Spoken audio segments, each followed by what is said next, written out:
Sue, make sure nobody leaves, will you? All right, everybody, this is a police raid, so just stay calm and stay where you are. You got a warrant? You got a licence? Where's your boss? Oh, what's going on? Hey, what do you think you're doing? Terry Downey. As if you didn't know. We've reason to believe that these premises have been used for the consumption and supply of drugs. What? Under Section 23 of the Misuse of Drugs Act 1971, we have a warrant to search these premises. Right? Hey! Come here! Come here! Come here!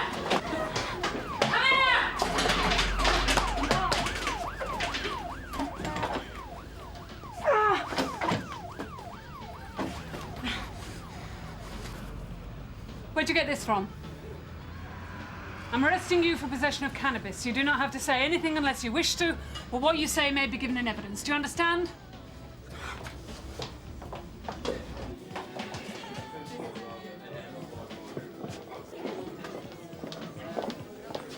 Just found this on her, Gov. Is she one of your staff?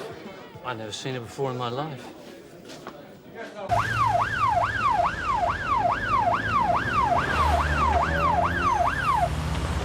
They've gone. Driscoll? Yes, he's round the back. Who is? Mr. McIntosh. Do you work here? No, I'm just up for an interview.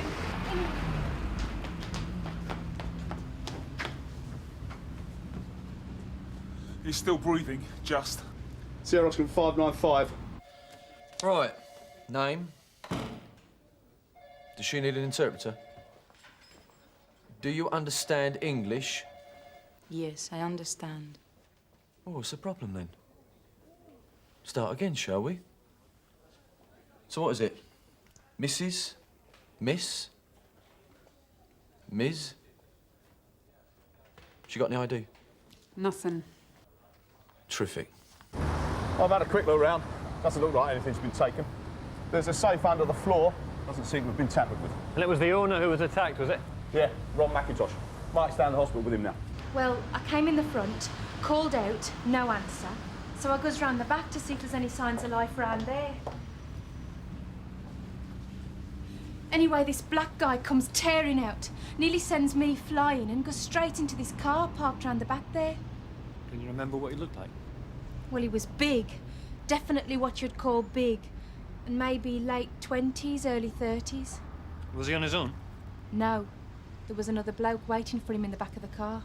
Did you see what he looked like? Not really. White, older, that's all really. Excuse me, can you tell me where Ron McIntosh is, please? Yes, he's over there. Thank you. Excuse me. D.S. Craig, Sun Hill. How you feeling, Mr. McIntosh? Not bad, all things considered.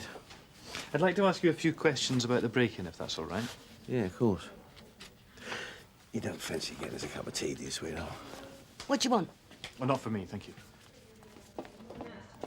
So, can you tell me what happened? Oh, I locked up about 1:45. Just for 5 minutes while I popped across the road to the bank. When I got back, I heard this noise in the office. So I went through, and there was this kid going through my desk. I went for him, but I didn't realise then he got a knife. And he did your face? Yeah. Guess I was lucky. Could have been my throat, couldn't it? Hmm. And this kid, can you remember what he looked like? Big, 20s, fair. That's about it, really. And there was no one on the premises over lunch, none of your salesmen? No, it's just me. The wife comes in once a month to do the books. Right. You had a young woman, a Miss Rowe, coming to see you today for an interview, yeah? That's right, 2:30. She told us she got to your place round about 2 o'clock, about the time all this was going on. Yeah? She says she saw a black guy running out of your showroom and another guy, older, white, waiting in a car outside. I'm just wondering why her description and yours don't tally. Well, maybe there was a couple of them and I only saw one. Maybe she didn't get a good look at him. But the one that went for me was fair. Big bloke. I'd recognise him again if I saw him. Time, mate. Just keep the noise down, please. What's the matter with you, love? Can you just keep the noise Singing, is it? Oh, you shut up. All right, don't get stressed, mate. I'm just wondering when one of you is going to get around to looking after us. Well, I'm afraid you're just going to have to wait your turn like everybody else, man. Well, I have to report it's a bit more important than some stray dog. Well, I'm sorry, we can't prioritise here. My mother has gone missing. How much more of a priority do you want? This may seem like a strange question, but does your husband have any enemies? Has anyone been threatening him recently? As a matter of fact, they have. Both of us. Who? He's another dealer. A bloke called Barry Richards. Why has he been threatening you? We had a lot of problems about 12 months ago. Ron's business went bankrupt and we had to call in the receivers, which didn't make some of our creditors too happy. Well, it didn't make Barry Richards too happy. So why is he giving you grief in particular? Well, according to Richards, Ron had cars off him, knowing that he had the receivers coming in, and that he wouldn't be able to buy the business back off the receivers. Well, that was it, wasn't it? Sorry, you're saying your husband bought the business back? Yeah, we were lucky. See, the receivers couldn't get a buyer at the price they were asking, so Ron got a loan, put in an offer. Right, so presumably any debts that your husband's business had were then written off? Yeah. So this friend of yours, old dear, was due back about 2:30, you say? Yeah. It's only just 4 o'clock. Chances are she met a friend, got chatting, forgot about the time. No way. If Eldira says she'll be back at 2:30, that's it, she's there. But do you know where she works? Some bar in town. Which one? I don't know. Any idea what she might have been doing at lunchtime? She said she was going to the Alhambra. Is that where she works? No. Well, why would she have been there then? Meeting a friend. Some guy. Do you know who it was?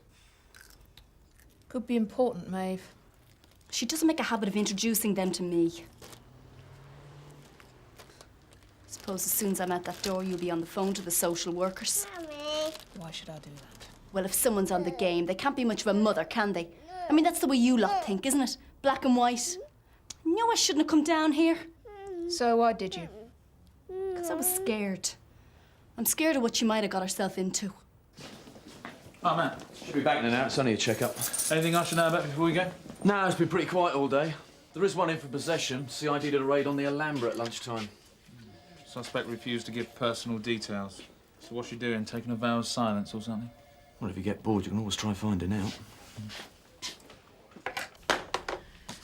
Right, Eldira Nunes, age 29, no form, lives on the Parkmead. Unmarried, one daughter, Eva, age 3, approximately 5'6", dark hair, brown eyes. You haven't got a photo, I don't suppose? Afraid not. Apparently, she was down the Alhambra at lunchtime. Meet a friend. Paying friend by the sound of it. Oh, yeah. Well, I think we might have her downstairs in one of the cells.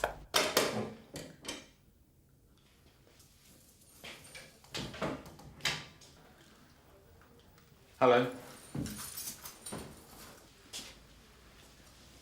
It looks like we found out who you are. Eldira Nunes of 42 Ventress Court. And you've got a little daughter, haven't you? Called Eva. What's happened to her? It's okay, she's all right. Can I see Eva? No. Not at the moment, you can't. CID are going to want to have another chat first. Anyway, in the meantime, I thought we could have another go at filling out this custody record. Look, the sooner you start cooperating with us, the sooner you can go home and see your little girl. Okay? Right. We've got your name and address. Occupation?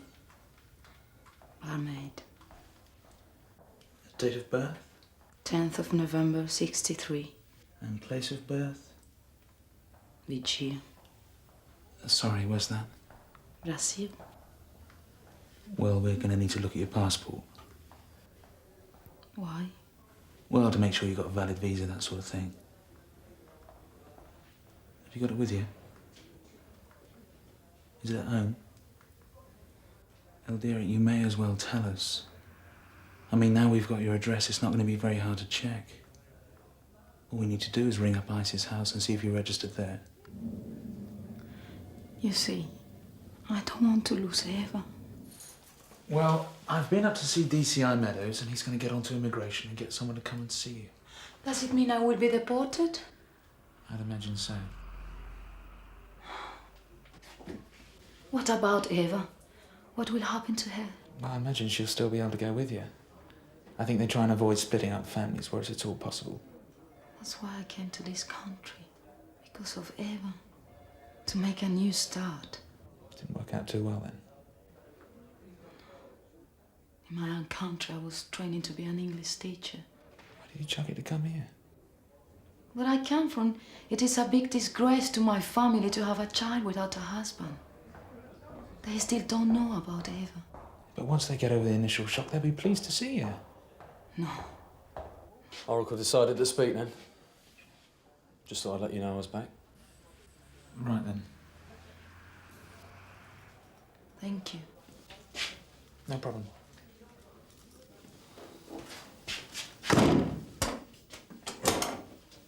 I reckon you're in there. Excuse me, Barry Richards. Yeah? P.S. Craig Sandhill. Can I have a quick word? Excuse me a second. Sure. Sue, you make sure I'm not disturbed for the next 10 minutes? So I can help. You know someone called Ron McIntosh? What about it? His showroom was broken into earlier today and Mr. McIntosh was seriously assaulted. Don't sound surprised. Got a lot of enemies, there's Ronnie. Is that including you? See, I've been talking to Mrs. McIntosh and she says that you've been making threats against her and her husband. And did she tell you how Ronnie Boy stitched me up? And half the dealers in the area? Tell me about it. Oh, we had it all planned out, did our Ronnie? The day before he goes bankrupt, when he must have known exactly what the situation was, he's round here. Says he can shift a couple of Toyotas of mine that I'm selling. So I say, yeah, sure, Ronnie, go ahead. And let him have them, on credit. And then he goes and does the same to 3 other dealers. And how much do you reckon he owes you? About 15 grand. Must have made you very angry watching Ron McIntosh wriggle out of his debts and set up again. Yeah, it did. Angry enough maybe to want revenge? Yeah, and you can cut out the amateur psychology, right? Okay. So I gave Ronnie Boy and his old lady a bit of a hassle. I mean, wouldn't you have done, under the circumstances? But believe me, that's as far as it went, right? Much I'd like to see Ron McIntosh get his comeuppance, there's no way I'd get involved there. Not with the company he keeps. Like who? A guy called Terry Downey. You know him?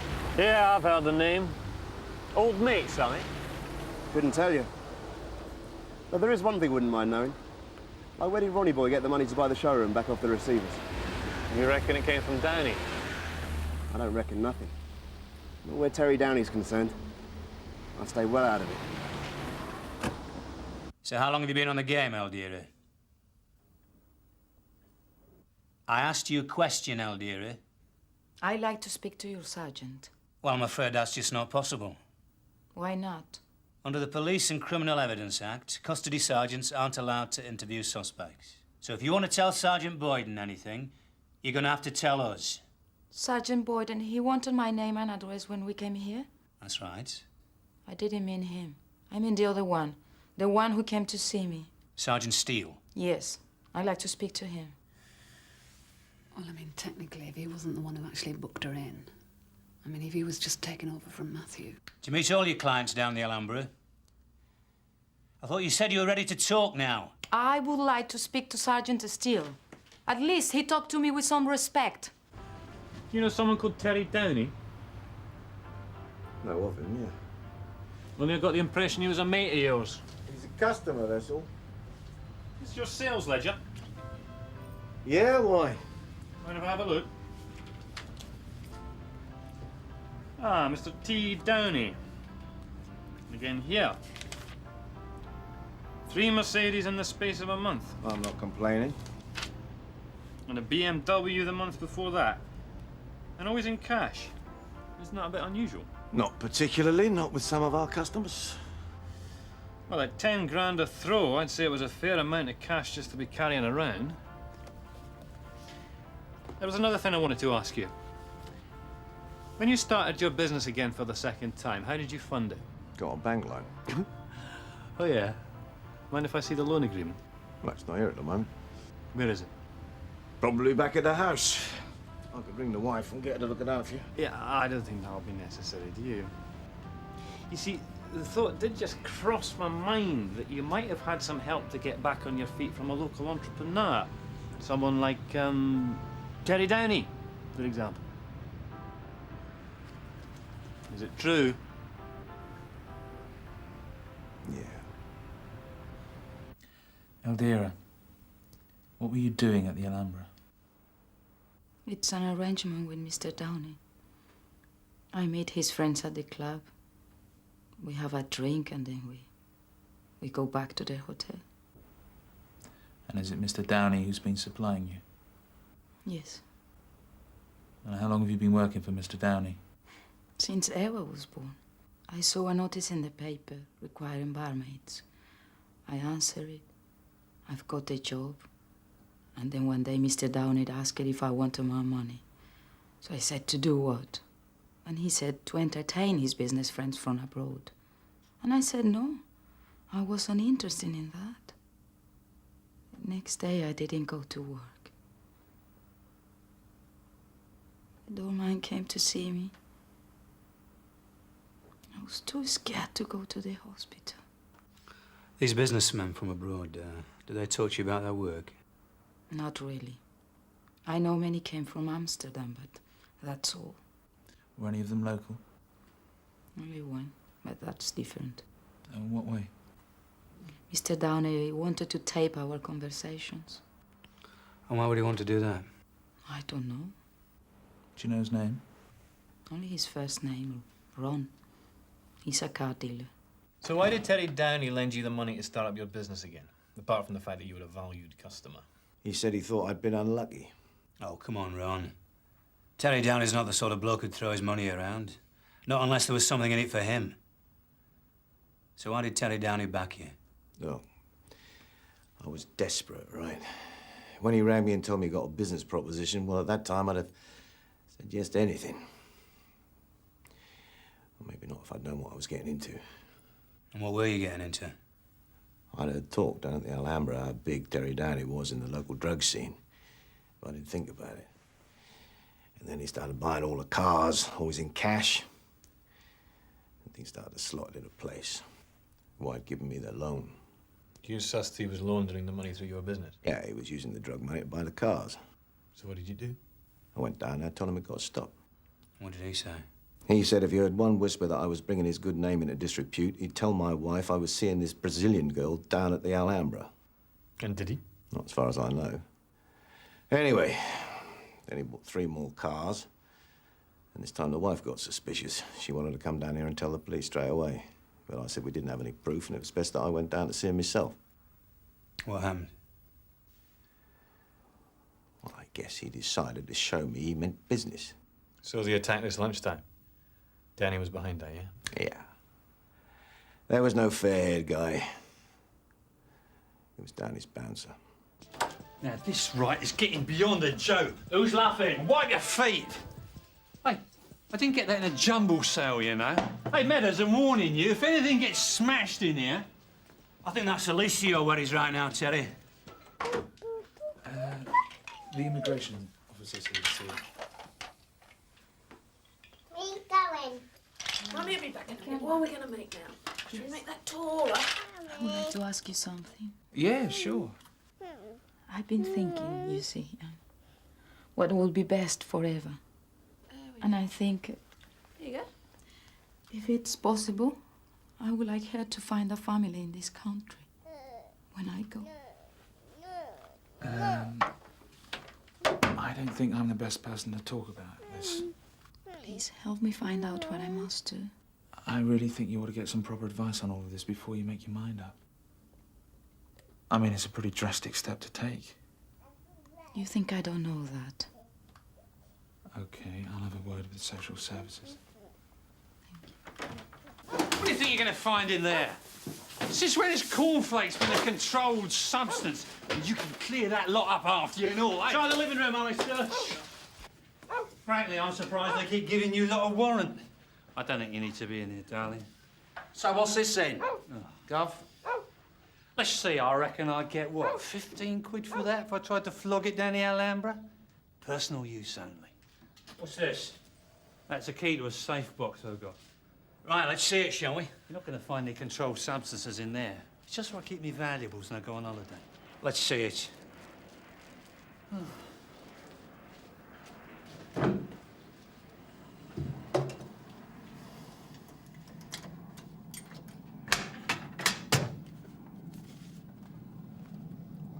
It's a lot of money to keep in a cardboard box. It's last night's taking, so I didn't have time to get to the bank. Hang on a minute. You saving up to buy another car from Ron McIntosh? There you go, Dave. Cheers. Hello. Sergeant Still, Stephanie Horrocks, Social Services. If you come this way. She's with her daughter now. Immigration have made arrangements for her to transfer to Holloway. But they're hanging on till you've had a chat with her. Well, it's certainly an unusual request to leave her daughter behind. It's what she wants. Now, I don't know what immigration have arranged with you, but as far as we're concerned, you don't need to make any snap decisions about Eva. I don't think I will change my mind. It's been a hard day for you. I'd sleep on it if I were you. Is there someone, a friend or a neighbour, who can look after Eva while you're waiting to hear from the Home Office? What about your friend Maeve? No. I know you are trying to be kind. But this is what I want forever. OK, Eldir. Suppose the Home Office agrees that Eva can stay in this country. She's how old? 3?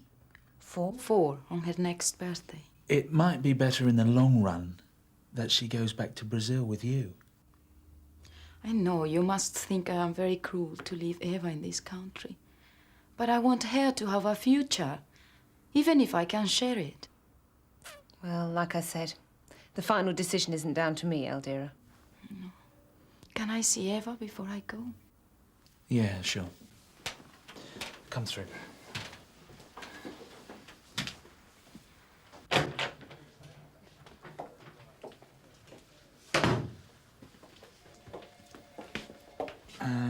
Would you like us to leave you alone with her? No, it's easier. Okay. Mommy.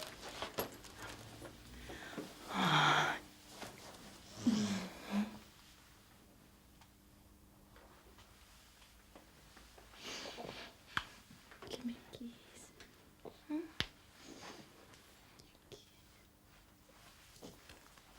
Ma ci amo.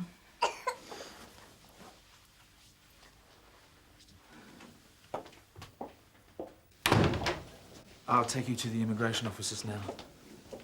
What will happen to me now? It usually takes about 48 hours for them to serve a deportation order. And then I will be sent back to Brazil? Yeah. Please, could you give this to Eva? Yeah, sure.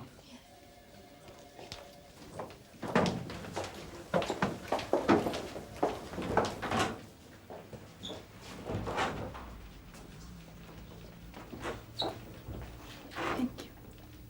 No problem. Good luck.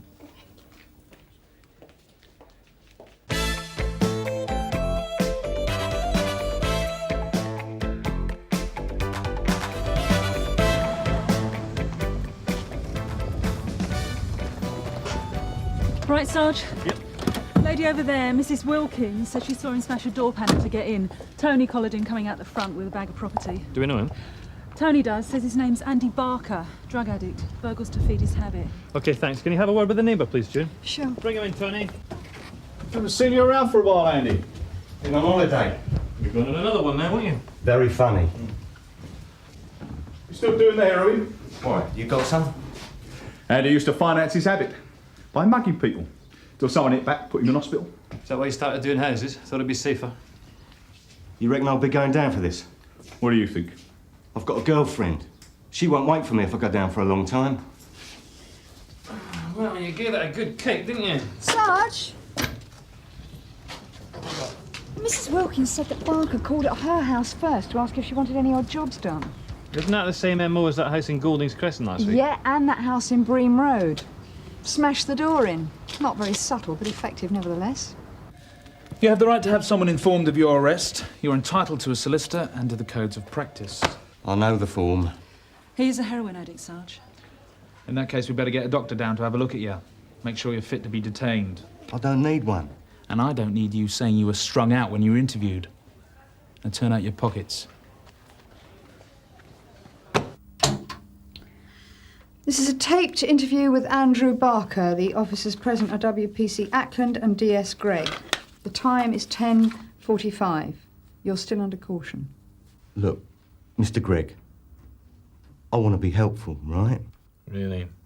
I don't want to spend any longer inside than I have to. Who does? You pay Snouts. All I'm asking for is a word on my behalf. Look, I want to settle down, Sergeant. Get really sorted with this girl of mine. We're getting it together. Very touching. Trouble is, if I'm not there to look after her, she'll scarp her. Oh, she sounds devoted, doesn't she, Sarge? You'll be more used to it when you get out. You can get yourself cleaned up. Kick the heroin. They just give you methadone inside. After the proper stuff, it's like kissing your sister. If I could get heroin on the National Health, I wouldn't be here now. Does your girlfriend know how you finance your habit? You leave her out of this. You interested in what I got? Try me.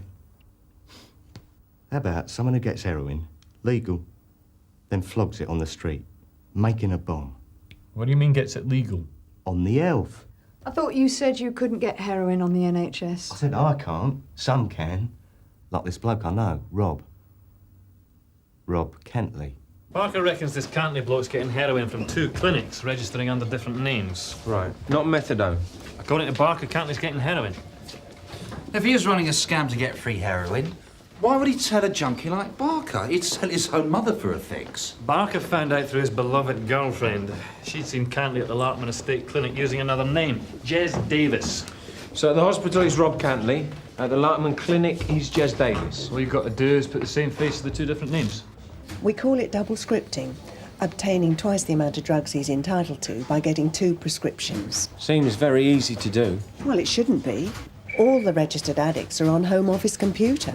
So, if any information tallies, say 2 names at the same address, it shows up. See, I reckon our lad will know the system. If he's using different name, then he'll be using a different address. Well, that might beat the computer, but all the clinics recognise their regulars. Yeah, but with different names and addresses and different clinics, neither the computer nor the staff are going to know. Oh, yes. He'd probably get away with that. Yeah. So, have you got a file on Jez Davis? That's Gerald or Jeremy. You know medical files are confidential. You should go through the proper channels. Yeah, we both know how long that'll take. I don't want to look at it. I just want to confirm name and address. Well, I suppose if that's all you want. C.S. Pearson, DC Carver. I'm just coming to the hospital, Sarge. Yeah, go on, Jim. They have got a Robert Cantley registered here. Address 67 at 67 Downton Estate. What's he prescribed? Well, they can't discuss an individual case, but they can confirm that if he is a long-term addict with no chance of kicking it, then he can be prescribed heroin. Right, Jim. I'll meet you at his address in about 15 minutes. This'll be him. Gerald Davis, 43C, Wharf Square. Attended the clinic the night before last. And can you tell me what he's prescribed? You said you didn't need to know. Yeah, no, I don't, but it would help. Oh. Heroin. Any reason? Oh, that really is confidential. I'm sorry. Not a bad gaff. But if he's dealing in heroin, he can afford it.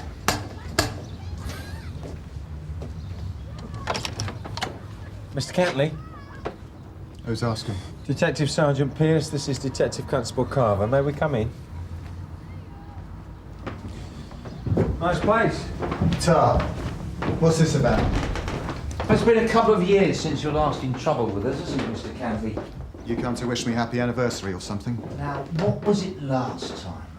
Ah, yes. Mugging old ladies to buy drugs, wasn't it? It was a bloke, once. And I was desperate, wasn't I? So, you found another way of financing your habit and running this flat, have you? It's cheap. I got it because of my condition. What condition? The plague. HIV. Think I've been to a health farm to look like this? You got a job? Not anymore. I was a waiter. I lost my job when I got ill. Didn't want the likes of me contaminating the food. Are you registered drug addict? Yeah. I get heroin on prescription. I get a disability allowance at the moment, and I get this flat. Do you want to tell me what this is about? Do you attend the clinic on the Larkman Estate? No, the hospital. Does the name Gerald or Jez Davis mean anything to you? No. Where were you the night before last, between 8:30 and 9:30? In the pub. Cock and Crown. Alone? Some of the time, with mates till closing. Why? We have reason to believe you at the Larkman Estate Clinic, getting another prescription for heroin under the name Jez Davis. Not me. Look. My appointment card for the hospital. You want to search the place? There's heroin in the bathroom I got on prescription. Not doing bad for yourself, are you? Cheap flat, free drugs, disability allowance. It's all right. I won't be sponging off the state too much longer. Couple of years, maybe. Who knows? Yes, but some people just don't know when they're well off, do they? So what do you do with the drugs from the Larkman Clinic? Sell it? I don't go there. I go to the hospital. If you don't mind, we'll take up your kind offer to search the flat, Mr. Cantley.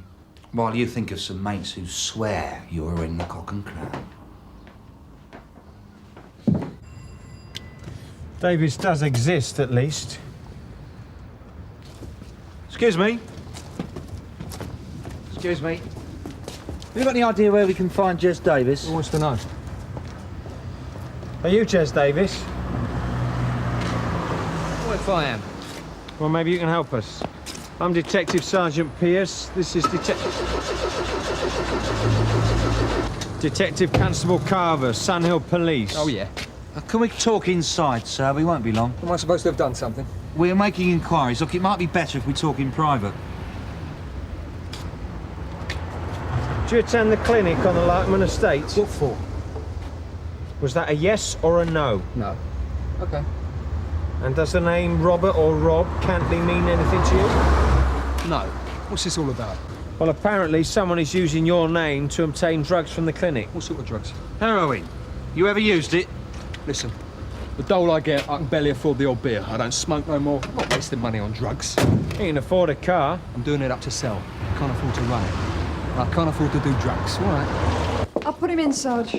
What happens now?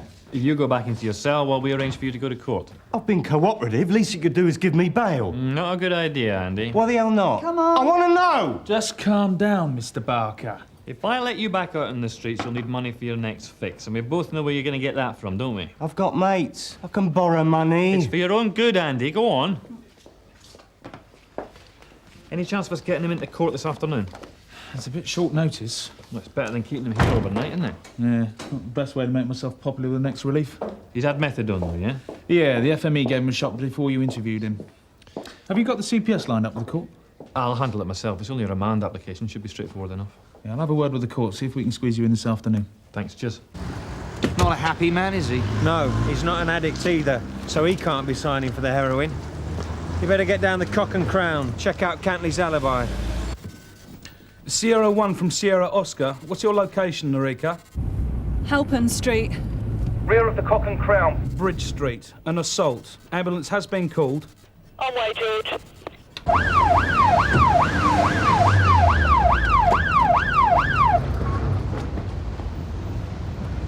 Blimey, Jim, that was quick. Hey? Assault! Bloke's been beaten up round the back. Well, I'm here on another job. I'll wait for the ambulance. I didn't know about this one. That's through, guys. Cheers, mate. Good kicking by the look of it. You'll be all right, mate. Ambulance is on its way. Tony, look, would you do me a favour? Will you get on to DS Pierce and tell him we're not the only ones after Rob Cantley? Anything broken? We're waiting for an X-ray, Sarge. So what happened? I don't know. Got me from behind, didn't they? They? What, there's more than one? I don't know. I can't help you. I've got a headache, sore ribs. I just want to rest. What were you doing in the alleyway? Taking a leak. What, at the back of the pub? I was on my way home. I couldn't be bothered to go back in, OK? I've had trouble before. They deal in the drugs, and I get warned. Cantley was dealing. No, I mean, they're all the same, aren't they? Why should I lose my licence because of that, eh? Well, this lunchtime, was Cantley alone or was he drinking with mates? No, he doesn't have many. Bit of a loner. One bloke was in he sometimes hangs about with, though. Looked to be in a bit of a hurry. Do you know his name? Jez, they call him. Well, Jez Davis. You say so? You should ask him yourself.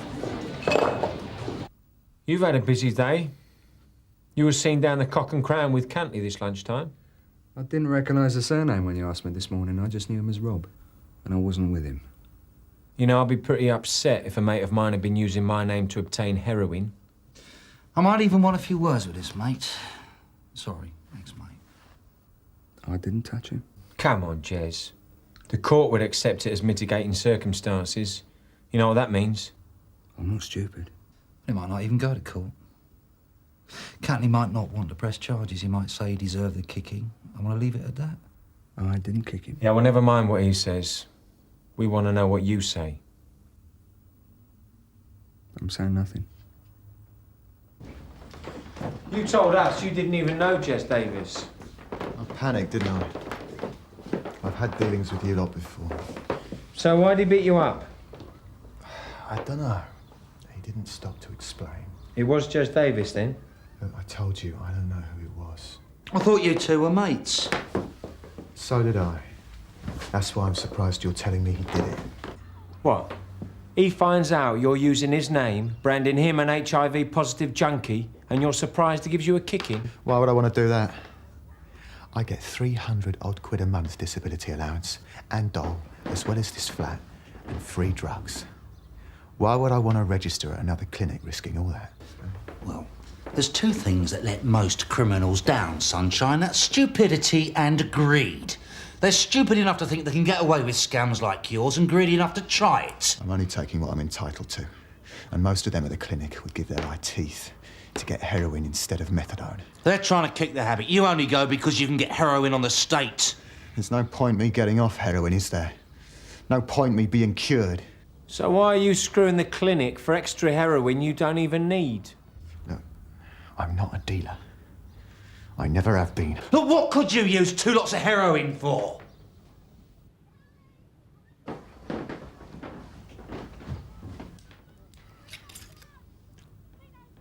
I'm seeking bail for my client, ma'am.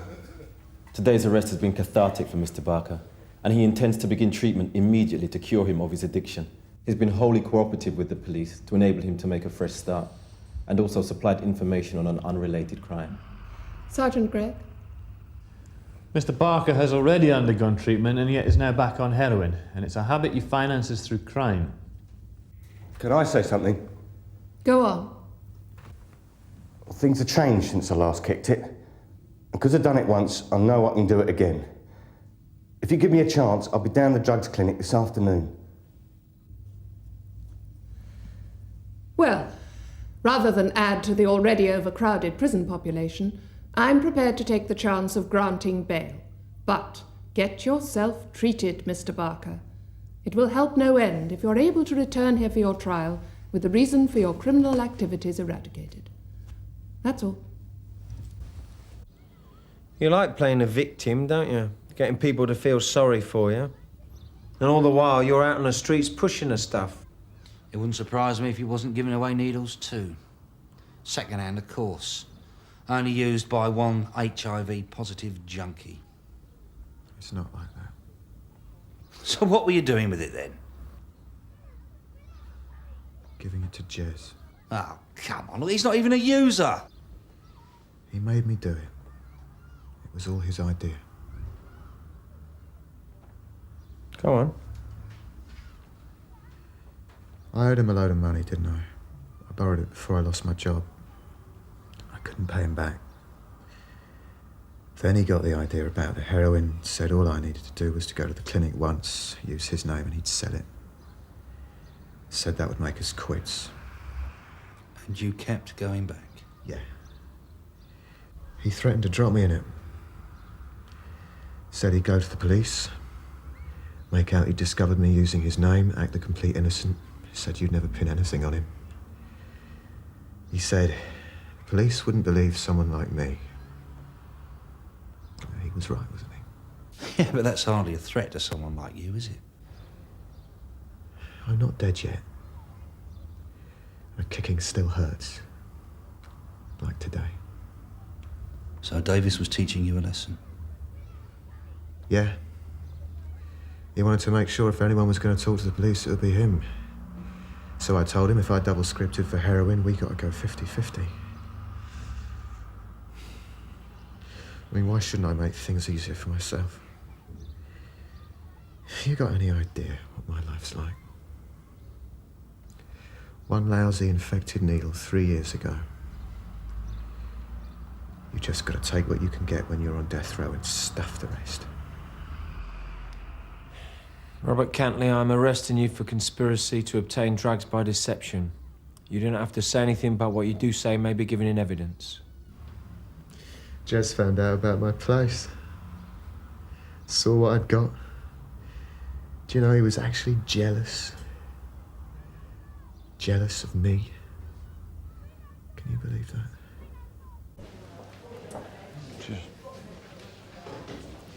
I'm not swallowing Barker's little tale about going to the clinic. Stay with him, he's bound to be up to some mischief. Does he get any wheels? No, not of his own. He's on the move.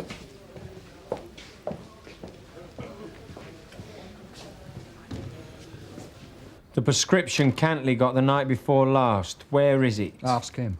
What would I want with a prescription for heroin?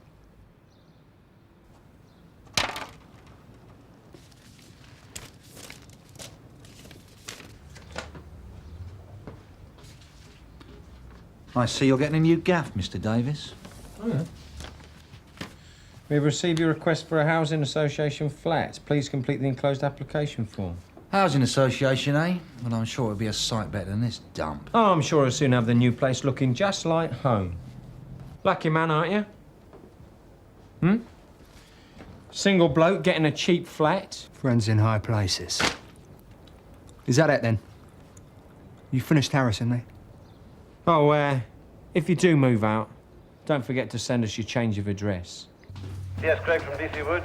Yes, Alan. Yeah, he's met up with a woman and she's brought something for him. Keep on his tail. I'm going to buy you something stronger in a bit. Cheers. Is this just generosity or are we celebrating? We're celebrating, I hope. We're going to pay Jez Davis another visit. He's running another scam, one that Cantley never even dreamed about.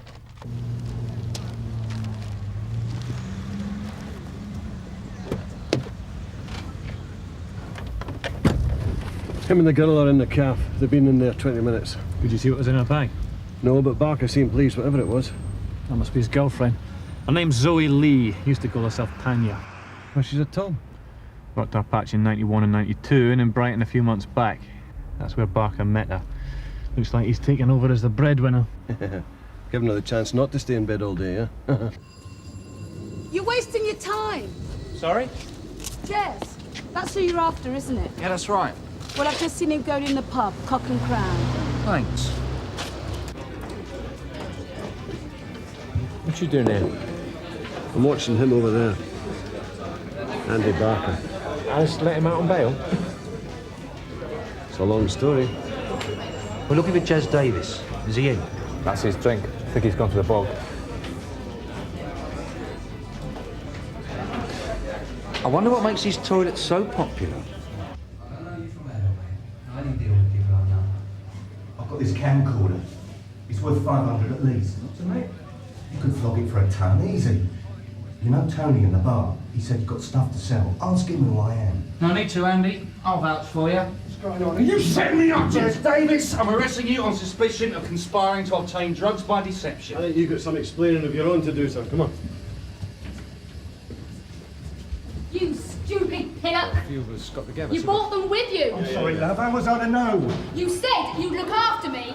You couldn't look after a goldfish. This has nothing to do with me. I don't even know this pair of brats. Shut it. It was a plant. You're framing me. Can you get this lot out of here, eh? I'll have to go back on the game now, won't I? Trust me, you said. Stick by me. You're pathetic. You'd be better off inside, Andy. Give your ears a rest, son. Come on. I was just doing it for Zoe. Trying to get her clean. She couldn't take it. She got you back on heroin instead. That's why I was doing so many jobs. Two can't live as cheaply as one, no matter what they say. That camcorder was all I got left. It was stolen. We had it stashed away for a rainy day. So how come you knew Davis was a dealer? I didn't. I just knew someone at the Cock could have some. I never seen the bloke before. Thought it was just a name Cantley had made up. Would you mind telling us where you got the heroin? Cantley asked me to look after it. He knew you were onto him. Barker seems to think you were selling it. Not me. I wouldn't know what to do. How much you ask, anything. Oh, so you're just an innocent fool guy being fitted up by Cantley, huh? Looks like it. Let's talk about your flat. The one you're trying to get through the Housing Association. What about it? Bad news, I'm afraid. The application's been turned down. You're not who they think you are. According to the application, you're an HIV-positive drug addict. That'll be Cantley. Using my name again, must be. How about you using his illness? Why should I do that? To get yourself a nice flat, cheap, and the rest of it. I don't know what you mean. 300 quid a month. The disability allowance you qualify for, because the name Jez Davis is on record as an HIV-positive heroin addict, unfit for work. Why shouldn't I have some? All I was getting was poxy dole. Well, Cantley was claiming all that lot. And what for? A self-inflicted disease. If the heroin doesn't get him, AIDS will. And for that, he gets a better place to live than I could ever afford and a great wad of money every month. So you cash in on his HIV status, he gets the extra heroin, you get a nice, cosy penthouse. It was easy. I rang the clinic, asked them to write to the housing department on my behalf. They even helped me apply for disability allowance as well. Everyone's really keen to help deadbeats. Yeah, makes them feel worthy. Not everyone, Mr. Davis. Let's see what we got. Deception over the flat application. Attempting to fraudulently claim disability allowance. Conspiracy with Cantley to obtain drugs by deception. The assault on Cantley? Yeah. See, I'm sure we can sort out some new accommodation for you. Now, it might not have central heating or even a toilet, but there is a bright side. You get your own chamber pot.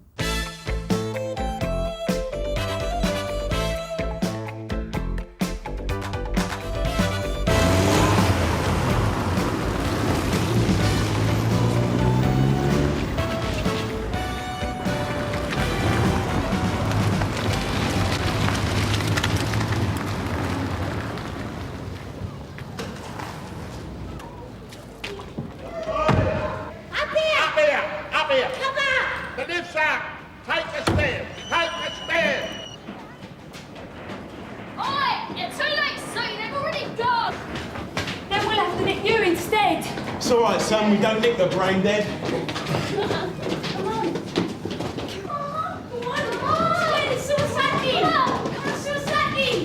Whoa, whoa, whoa! Now go home. Go home. Right, you took your time, didn't you? You must be Mr. Ellis, Yeah, right? that's right. We only got the call 5 minutes ago, sir. I thought they were rowing. That's why I never did nothing. I mean, all that shouting and screaming and ranting and raving, I've never heard anything like it in my life. They never row. They're a nice couple, Jim and Val. Right as rain, they are, Gov. Do you mind telling us what you're talking about, Mr. Talking Ellis? about? I'm talking about the burglar. The geezer that screwed the place. You see near that door? Whacked it right in, 2 locks and all. Is there anybody still there? No, Jim. They were down the hospital 10 minutes ago. Burglar's done a runner, ain't he? I mean, he's long Look, will just one of you tell us what's happened, dear? Usually, the best place to start is the beginning, right? I'll tell him. I'll tell him. I'll tell him. I'll tell him. After all, it was me that phoned him, All wasn't it? right, Mr. Ellis. Why don't you tell us? Right. Well, about an hour ago, I heard banging, screaming, coming from next door, You right? never. I heard banging and screaming coming from next door. You never heard nothing. You were spark out on I the was sofa. not Oh, spark no, out. you I'm can't telling be you. honest. Mind who's going to tell us what happened? Mrs. Ellis, I think the ball's in your court. Well, like I said, I heard this crash, then I heard this racket, and I thought they was rowing. Cobblers. They ain't never rowed the whole time we've known them, and that's the truth. Yeah. And what time is this? About 1:30? Yeah, I mean, easy. Well, the news have gone off. And it all goes quiet. And I don't do nothing about it until I hear him come home about, what, about 5 minutes later? Who's he? Who come home? Val's husband, Jim. His name's Watley. Works in the print, in the rock and roll fly poster stuff. You know, you see it stuck up on the walls all over the place. Then there's another racket, so I wake him up, don't I? What kind of racket, Mrs. Ellis? Well, you know, shouting, I mean, banging about, things like that. I'd no idea he was still in there, otherwise I'd have woke him up sooner. What good he Hang on. Who's still in there? The burglar. Well, he knocked her out, and he sparked out she was. She was out cold in the bedroom, right out of it. He's turning the old flat over right next door, would you believe? I mean, we've been turned over twice. Yeah. You know who it is, don't you? Look at that door. They should be hung up by their thumbs. They Stay should be. outside. Yeah, but Do not come in on here. their hands Just and knees. wait with a toothbrush to outside. clean it up. Thank you. He didn't want to listen. Wow. Polly. Yeah?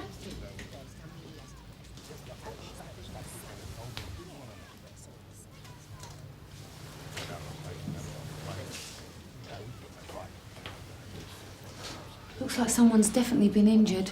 We better inform CID and request Socko. Yeah, can you find out where they're taking her? Sierra Oscar from Sierra Oscar 85. Go ahead, Gary. Regards that burglary at the Parkmead. Yeah? What about it? Can you inform CID and Socko? Polly's just finding out which hospital they've taken her to. All received, Gary. Mrs. Ellis says they've taken her to St Hugh's. I'll go down. Yeah, I'll wait here till CID show up. So, Mr. Ellis, at about 1:30, as far as you understand, a burglar... Oh, did you get a good look at him, by the way? No, but Jim did. Said he was about 25 and he was white, for a change, would you believe? So a burglar came in here, hit the wife... Both eyes out here she had. You should have seen her. Split lip, whacked her on the head, knocked her out, he did. So as far as you know, this burglar assaulted Mrs. Watley, the husband came home a bit later on, discovered him still here, and that's what's happened as far as you understand it, right?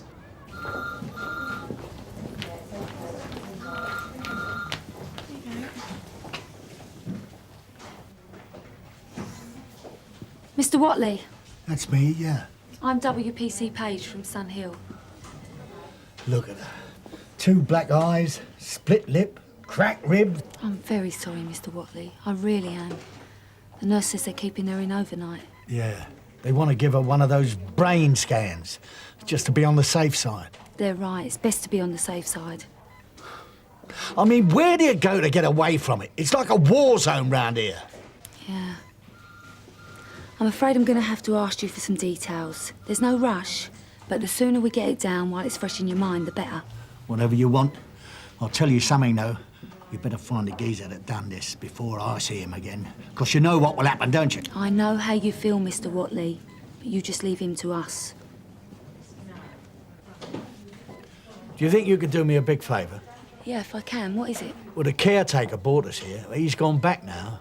And I've got to get her a nightdress and toothbrush and that sort of stuff. My car's back at the flats. You want me to run you home? Please.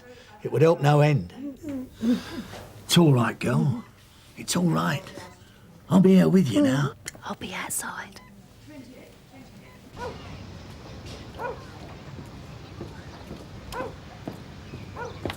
Hello, Jim boy. How is she? She all right? Yeah, they're keeping her in overnight, just to be on the safe side. Well, if there's anything you need, anything at all, just come round. After all, that's what neighbours are for, isn't it? Yeah, you want anything? Cup of tea, bite to eat? No, thanks. It's all right. Everything's all right. This is PC McCann. He's been keeping an eye on your flat while you were at the hospital. Hello, Mr. Watley. The council will be sending round a locksmith and a carpenter in about an hour. I won't hold my breath. They're keeping Mrs. Watley in overnight. We've come back for her nightclothes. Look at it. What an animal. What a scumbag. I found a line here on the floor. If you'd mind not touching anything until our scenes of crime officers get here, CID are on their way over now. Right. Mr. Watley says the man's about 25, 6 foot, long hair, white, wearing jeans and green sweatshirt. His eyes were staring and he had like water running down his face. I reckon he was on something. Right. So what happened when you got home? Well, I could see the door was agoner right away. And I knew she had to be at home.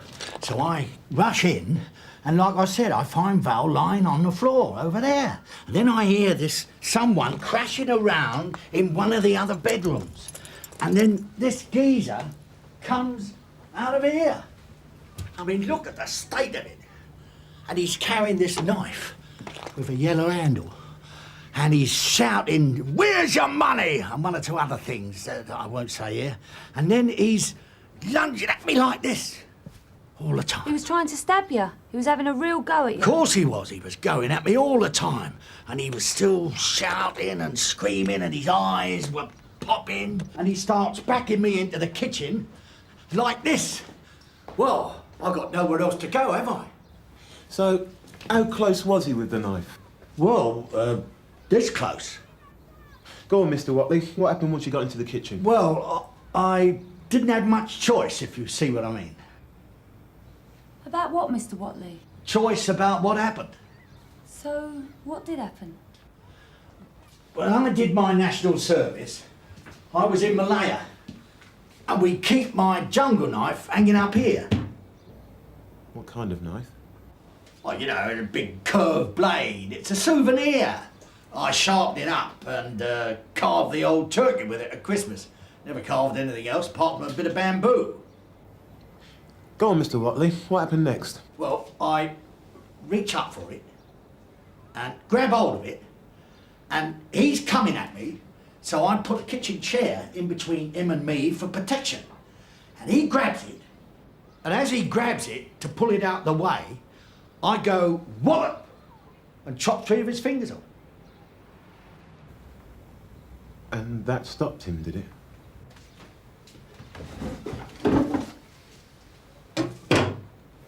That's what I done it with.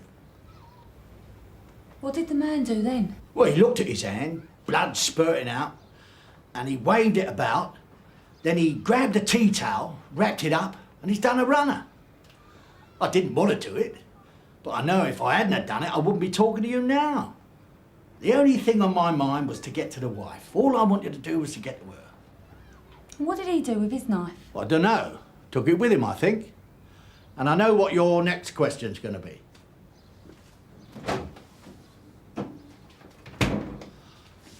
I thought, well, I'll stick him in with the gherkins in case this geezer wants to try and sew him back on. Mr. Watley, after what you've just told us, we're going to have to ask you to come down to the station and make a statement. I think it'd be in your own interest. Sure. I don't mind. Don't mind at all. Whenever you're ready. Hello? Anybody around? Anybody in? In here, Tosh. Hello. Sorry I'm late. Bit of a mess, isn't it, eh? What's missing then? You can try these for starters.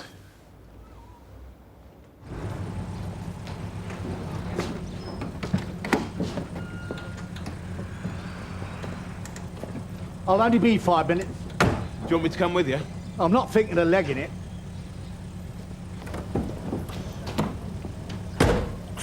I don't want this to get about. You won't say anything about this to the wife, will you, no matter what? I don't think you've done anything to be ashamed of, Mr. Watley. You don't think they'll do him, do you? If that isn't self-defence, I don't know what is. Having seen his wife, if it had been me, I wouldn't have settled for a few fingers. I'll get them out for you if you'd like, love. No, it's all right. They're fine as they are. So, what are you doing with Watley? Well, he's agreed to be interviewed. The only team wants her. Well, one seems to have been enough. From what I've heard, it seems to be self-defence. It's not as if he's hacked his head off, is he, Gov? So what about the wife? No chance of an interview there, I don't suppose? No, sir. Polly and Gary have just taken husband back to St. Hughes about 10 minutes ago. Polly's called in, said she's still sedated. They'll be back soon. Any idea who it might be? 25, long hair, blue eyes. We've got about 50 tow rugs around here fit that description. So where are we right now? Well, Jim and Alan are phoning the casualty departments of all hospitals within a 15-mile radius. He's bound to turn up sooner or later. Even a bent quack won't touch a thing like that. What about those things? What are you going to do with them? Well, with your permission, sir, I was going to put them in the surgeon's fridge. You'll be lucky. The surgeon room's out of commission ever since that drunk went berserk in there. Oh. I'll use the one in the canteen, then. Well, I don't have to tell you to make sure that they're clearly labelled evidence, do I? I wasn't thinking of putting them next to Mr. Monroe's sandwiches, sir. Mr. Watley, this is Sergeant Pryor, the custody sergeant. Custody sergeant? Hang on, what's That's this? all right, Mr. Watley, it's all right. It's only a formality. I've already spoken with Detective Constable Lyons. Mr. Watley has come here of his own volition. He's not under arrest. He's agreed to be interviewed under caution. Is that right, Mr. Watley? That's right. OK, take him through to interview room 2, will you? Well, if anyone answering that description of that kind of injury does turn up, considering the gravity of the offence, I'd appreciate if you can give me a call. Thank you very much, sister. Any luck? No, I think we've tried every saint in the book. Yeah, we've got St. Hugh, St. Thomas, St. Bartholomew. Yeah, there's some saints here I've never even heard of. Yeah, we'll be starting with the apostles next. Look, I've got all the casualty departments to phone me back if he does turn up. What about the Masonic Hospital? You tried them yet? Yeah, he's not there. It's private. Besides, he wouldn't have the handshake, would he? Right, I'd set him off for my tea. Alan, do us a favour, will you? Can you stick these things in the fridge in the canteen for me? There's a good boy. I hope you've cleared it with a cook, Tosh, because if this gets out, there's going to be a rush on the greasy spoon round the corner, and that's for sure. Wait a minute. You try and put that in there, and I will have the town hall health inspectors and Mr. Brownlow down here, and I will close the canteen. You got that? Do I make myself clear? It's evidence. I'm only asking... You're trying to lose me my job? They will sack me on the spot if I do that. You want to put those things in a fridge? You go and put them in your own fridge. Now get out of here, man, before I call the police. Gloria, Don't you glory me. Get Get out of here! Get out of here now! Then when I found Val lying on the floor, I thought she was a goner. I thought the geezer had killed her. Excuse me. Tosh. Interview suspended at 17:50. DC Lyons leaves the room. I've just had a call from St Hughes. It turns out one of their surgeons, who's on contract to a private clinic, had a call to perform a clean-up operation on a guy who lost 3 fingers in some kind of road accident. He's gone to a private clinic? Yeah, would you believe it? Now even villains have got health insurance. Where is it? It's the Portos Clinic. Oh, so they do nose repair jobs and facelifts on the criminal fraternity of Sunhill, do they? Your guess is as good as mine. Cool. What? Gloria wouldn't let Adam put the gherkins in the fridge. I don't blame her. What's he done with them? And he's put them in the fridge in the conference room. Listen, Jim, I'll be through here soon. You get us a car, Alan can hang on here, and we'll take a look at the clinic, eh? Right.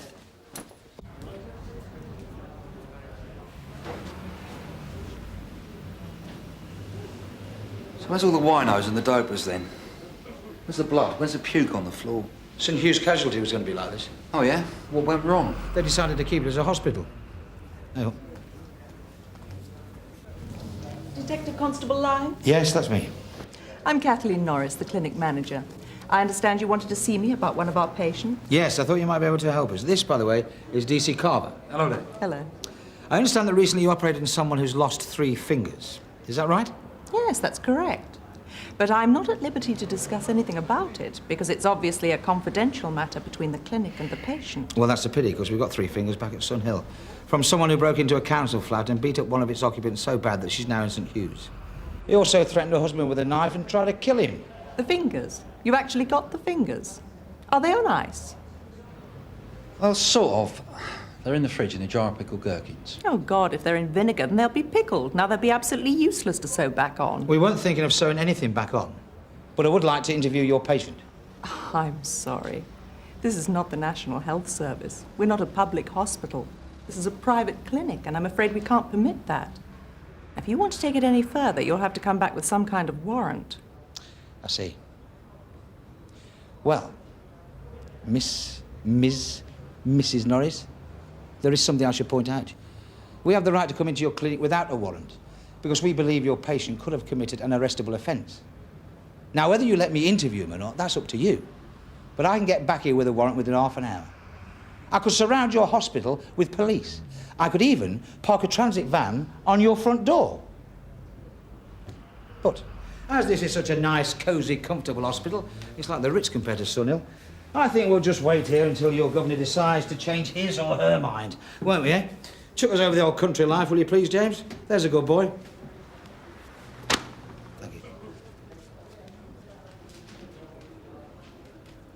In conclusion, I'd just like to say the more we have established business people like yourselves devoting time and energy to this crime prevention panel, as you've all been doing this afternoon, the more progress we'll make together in combating crime on the high street. So, with the sun over the yardarm, I think it's time for refreshments.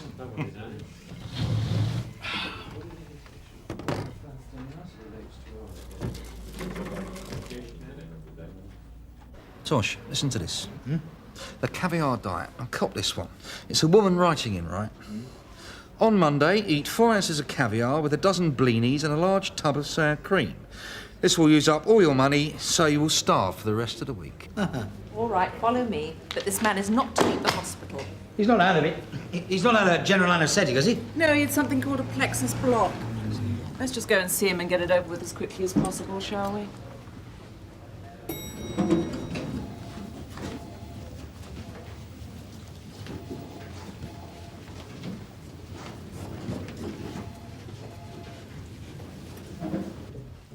Mr. Phillips, these men are policemen.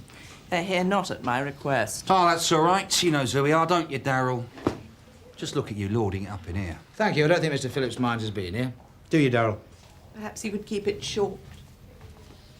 Well, well, well. What have you been doing? You really did get your fingers caught in the till this time, didn't you, eh? Get out of here. You ain't got no right. Wrong. We've got all the rights. We're making inquiries into an aggravated burglary. Now, you've not been arrested, Darryl, yet. But what you do say is under caution. I think you know the rest. So who's picking on the tab for all this lot then, eh? Surely not Darryl the doper. You have to screw council gaffs and beat up old ladies to get your wedge together, don't you? It's my old man, actually. He's got family insurance. What, a bin man? Then he's a bigger mug than you are. So how'd you lose your fingers then? Look, you answered correctly, Darryl, and you're on bonus points. You can have them back, because we've got them in the fridge at Sun Hill. Well? Lorry door, wasn't it? Lorry door? What lorry door? One of them juggernaut things. Tell us the story then, Darryl. I got 'em trapped in a lorry door. This is not the way to get reunited with your pinkies, Darryl, because if you ain't claiming him, I can see him being flushed down the bog right now. Oh, you weren't trying to nick a lorry, were you? So, how'd it happen then? I was in Southampton last night. Got a friend on the boats, and I. Coming up to town this morning, I get a lift off a geezer with a juggernaut who's going north. Containers, that sort of thing. Where was he going? Like I said, north. You deaf or something? Tried to nick his CB, did you? There you go, you see. My car's marked already. You're not interested, are you? Go on. Well, when I was getting out of the lorry, this geezer shuts the door with my hand still in it, doesn't he? One of them hydraulic jobs. Lots of hissing, and the next thing I know, I've got 3 fingers gone. You know, I'm going to be surprised when he gets up to Sunderland, I'll tell you. How'd you get here, then? Well, man bought me. Look, what is all this? I got 3 fingers missing, it done half hurt, and you're hassling me for something I didn't do. I'm an invalid, man. Now, on your bikes. Out! Why should we be hassling you? Like you said, Darryl, you're an invalid. We just popped in here to see how you are and to find out what happened, that's all. We've got a bunch of grapes in the car if you don't believe us. I suppose you're going to do him for the insurance as well, eh?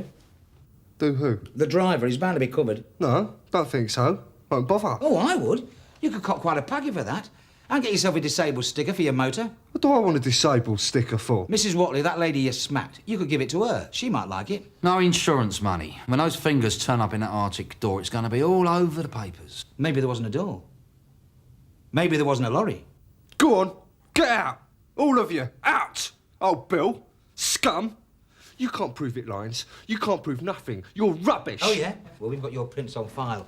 And if those 3 in the gherkin jar match those on the cards, sounds to me like you've won the bingo. Attempted murder would be about the best of it. Well? Attempted murder? You're winding me up. Go on, get out, both of you. I'm going to complain about him letting you in here. Darryl Phillips, I'm arresting you for aggravated burglary and attempted murder. Out, now! You don't have to say anything unless you wish to do so, but anything you do say may be given in evidence. You're Nick, Darryl. You can't take me out of here. I've just been operated on. I'll bleed to death. Nice gaff, comfortable bed, zone telly. I think I'll stay here till you're well enough to travel. You got a spare pair of pyjamas? Jim's at the clinic now till 9 o'clock. What I need is a body from Lates and somebody from Early's to take over. I'll organise it with the next relief. You'll only need one. There's only one way out at night, that's through the front door. The rest of the doors and windows are alarmed. And what about grub? There's a night porter called Tom. He makes the tea and sandwiches. And apparently there's a couple of nurses floating about. Hey, we got a result. It's Darryl Phillips, isn't it? Well, it's kind of result-ish, if you know what I mean. So we've nicked him anyway, just to be on the safe side. What do you mean? He's lost 3 fingers, hasn't he? Yeah, well, he's numero uno, but he says he lost them in a lorry door. A lorry door? He could be telling the truth. The odds are against him, to be honest, but there's only one way to find out. Who's going to do it, then? Do what? Not me. Nothing to do with me, Tosh. Look, do what? What needs to be done? Somebody has got to take the prints off the fingers in the gherkin jar. Oh, well, can't Socko do that? I'll do it. Where are they? No, it's all right, Polly. You don't have to do it. I know I don't, but I will. Where are they? In the fridge in the conference room. I'll come with you. No, I'll be all right.